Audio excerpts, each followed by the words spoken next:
Hey everybody, welcome back. Today we are back on our Bronco. We're going to be doing a few different things. So for starters, we are going to be popping the seals on our axles to drain them and reseal the diff covers, front and rear. We'll do the transmission pan as well because we need to service the transmission and maybe a few other things. Kind of do a general overview of what we're really getting into now. So our rear differential has clearly been leaking for quite a while. So we'll be addressing that today. We need to start cleaning up the axles and some things like that. Alright, so we got all of our bolts out with a 1/2 inch socket. From there we cleaned up our surface as well as on our cover itself. So we're going to put some RTV on here, put our gasket back in, and cover back up our rear diff. Alright, so we got our rear diff cover mounted back up. We haven't completely torqued it yet. We're going to let it dry, then come back and torque it, and tomorrow afternoon we'll put fluids back in it. Alright, so next we took all the 10mm bolts out of our transmission pan. We got it all cleaned up.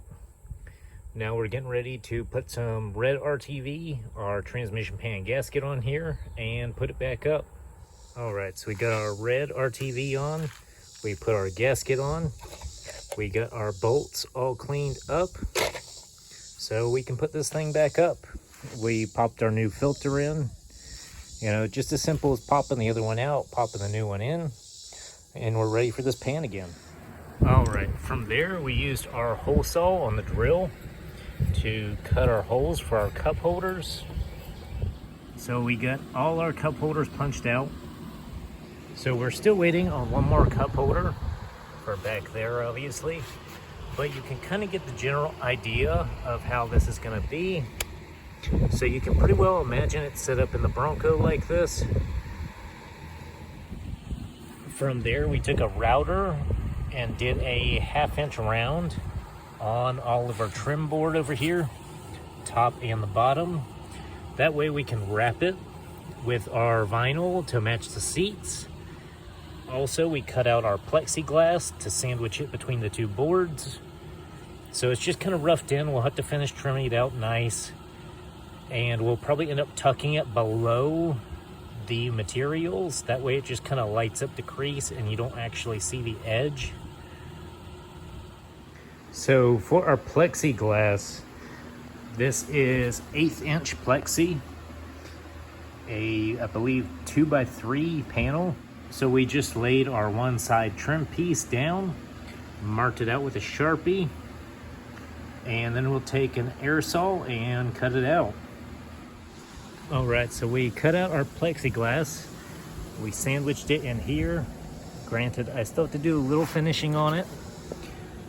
But next step, I think we're going to go on the inside, fiberglass reinforce everything, and kind of put everything together from the inside. That way we don't have to worry about screw holes and things like that. So then we'll have our speaker popped up through there in the front on both sides. And we might try to light it up with the LEDs underneath as well, just around the edge of the speaker. Just around the edge of the speaker. But you can kind of get the general idea. Something like that. And then we made a nice little finishing piece back here as well. So this will wrap this red vinyl all the way around the console, if you can kind of see that. But granted, we still have to chop our plexiglass, just the little edges, to kind of butt it up nicely. And that's pretty much what we're doing. So the next step will be fiberglass reinforcing everything, putting it together from the inside, and doing our final framework. That way we can start upholstering this. So overall, that's how we got to this stage. Next video, we should be starting to wrap some of the vinyl and fiberglassing the inside to reinforce it. So if you like the video series, be sure to like, subscribe, follow along to see the next stages and some of the things we have coming next.